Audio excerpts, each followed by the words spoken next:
Welcome to Edged Mindset. I am your host, Carter. We're going to be talking about some knives today, like we usually do. What else would you expect? That's what we do on this channel. We talk about knives. We geek out about the details. We talk about the history, all kinds of things. We're looking at the ADV Tactical Stinger. This is their first OTF. We're going to be taking this bad boy apart. We're going to be looking inside, underneath the curtain, so to speak. But we're also going to be discussing the topic of tactical knives, skulls, things like that. I want your opinion on the tactical concept. So we're going to take this apart. I had a lot of people request that. And the reason they requested it, which is kind of cool, is they saw the action in my videos featuring this knife. They heard the sound. They heard me mention how it has very minimal blade play and how smooth it fires, how hard it fires, and so they're assuming there must be something special going inside. There must be something unique and cool going on in this knife. So we're going to open it up. We're going to check it out. We're going to talk about it, discuss how these things work, because I love talking about double action OTFs and how they work. So let's get into it. Step one, deploy the blade. Put your fingers in a safe position, pinch that blade, and then retract. And then we pull it what you would call off track. Not technically a correct term necessarily, but everybody knows what you're talking about when you say off track. Now, for those that don't know, if your knife ever ends up like this and you're like, how do I fix it? Just give it a little tug. Honestly, giving it a little tug fixes almost anything. If you're having a depressive day, if you're lonely, if you're bored, just give it a little tug and you'll be good. So let's put that off track again. We're going to be using a T8-bit Torx bit right here. It has 6 body screws. Let's get into it. So tactical knives. Okay, so right now, tactical knives, blacked out knives, knives with skulls, things similar to this is a little on the cheesy side. A lot of people kind of shy away from it. You know, I've featured knives from Guardian Tactical on my channel a lot. And the number one complaint is that word, the T word, as well as, you know, some of those aggressive fonts and things like that. So we kind of moved away from it. And for people new into the knife game, it's easy to look at that stuff and think that it's just cheesy, and it's always been cheesy, and it's always been lame, and those kind of things. But rest assured, there was a time when that stuff was really cool and really revolutionary. Because there was a time when tactical knives didn't exist. You know, there was a time when skulls on knives wasn't a thing. Back in the day, knives were primarily very manufactured, right? They were just kind of plastic and metal, and they were, quote unquote, kind of cheaply made, and they were just for utility. Or you had super fancy schmancy custom art knives on the other side of the spectrum, which were gentleman folders, and they were very, very pretty with expensive materials, very ornate, and that kind of thing. There wasn't anything that was defense-oriented. There wasn't anything that was blacked out and mysterious and a little edgy. Didn't exist. And then it did, right? Bob Terzula, Ernest Emerson, some of the godfathers of the tactical knife movement came along, and they kind of defined this whole genre. And it took off like wildfire. People absolutely loved it.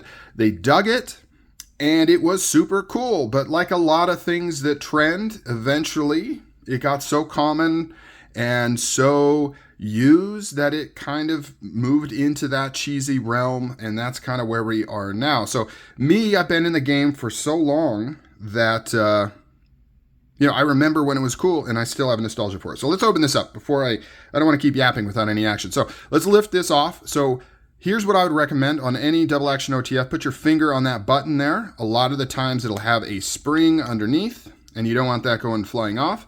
Here is the front cover. Nothing too crazy here. Nice and clean machining. Everything looks good and precise. You can see the anodization on the inside. And then here we have what is essentially a completely standard internal mechanism that almost every double action OTF uses. Yes, I have actually opened this up before, so this is not a surprise to me. I know what I'm getting into. I tried to shoot this video in the past. It didn't turn out, and there was nothing noteworthy, so I'm like, I didn't upload it. So take the button off, and you can see one of the interesting things on this knife is there is no spring, there is no ball bearings, there is nothing. It is just flat. It is running directly on here. Now, my big question is there an issue with that? Is the spring that's underneath the button, like on this Microtech here, is it there for a reason? Does it serve a purpose? Does it allow some tolerances for crud to get under there and have it keep working? Or is it done so that manufacturing tolerance issues don't cause a knife to not work? I don't know. I don't know the answer to that. I do want to figure it out, but I am not sure. I don't know if this is so precisely machined that you are able to just do this, or if there's consequences for that. So let's take a look at the carriage here. Standard carriage, everything is nice and clean, very similar to like a Microtech. Here's your hooks right here. It's got a single thin spring right there, not running double spring like the new Microtechs. Just hooks around the top, just normal J hook, not contoured. You know, nothing special, just a straight little hook there. Pretty simple. Here is the notch that the button rides on to move this carriage up and down. And then, of course, as you can see, here is the pin that these hooks hook onto. So when it's in the closed position, here's how this works. You've got this carriage locked. You've got this carriage here, and you're moving it up. The carriage is moving up. The hook is connected to this at the bottom right there. And so it's stretching out this spring until this moves the gate out of the way, and then it throws the blade up. And then it does the exact same thing in the opposite direction, throws the blade down. So that's why these come off, quote unquote, off track. And it's inherent to the design. It's not a safety feature. It's not something they threw in there as an extra thing. It's inherent to how these work. This is only connected to anything down here and up here. And it only ever has spring tension down here and up here. In between, it's just throwing it up and throwing it down. So if anything stops it in the middle, there's really only the inertia of the blade is being used, right? It's not connected to a spring or anything to keep it moving, and that's why it stops so easily. Now, there was a question before when I mentioned that it just uses a normal internal mechanism, is this particular blade doesn't have the little ricasso thing up here, like this guy, or whatever you call it, little sharpening choil.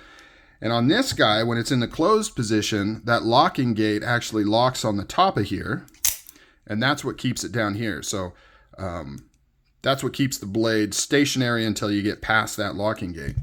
So a commenter was curious, how is that working on here, because there is no ricasso? So let's check it out, or there's no sharpening choil. So when we come down here, you can see it connects into something right here. So it's obviously got some sort of shelf that's hidden when it's in the open position. So there's some kind of shelf there. Let's take the blade out.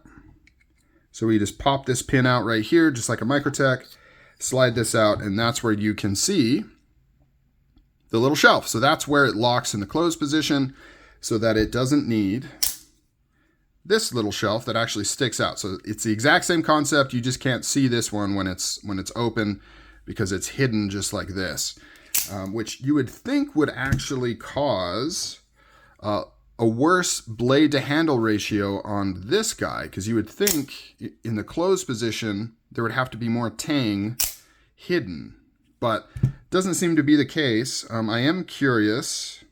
This is a pretty big tang they have here. I wonder if they could have potentially shortened that up so that they could have added more blade to it. Because you can see when it's in the closed position, you know, it's pretty much out of space. I mean, that's the whole name of the game with OTFs, right? Is you're trying to shove as much blade into the handle as you possibly can. But you always are going to be limited because you've got to have a certain amount of this here, right? You can't get rid of this or else it wouldn't function. But it does make me wonder if you could have possibly shortened this up a little. This is pretty long, as well as if you ditch this glass breaker, you know, maybe you could have removed some material here and shoved more blade into the handle. Not that it's bad, it's fine. So there it is, right? Standard stuff. It uses the exact same locking style gates as a Microtech with coil springs in there. Guardian Tactical uses leaf springs in theirs and more of a teardrop shape gate. This is just your standard issue thing. So what's the takeaway here is that, you know, this knife is awesome. I really like this OTF. I think it's very, very well done. However, oops, okay.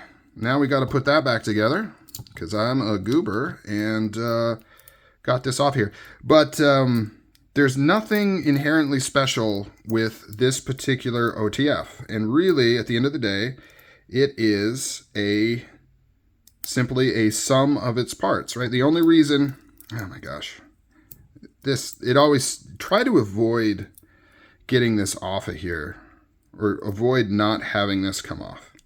There we go. Got it on there. So you can see that limited amount of spring tension on this. That is the only tension this style of knife is ever under when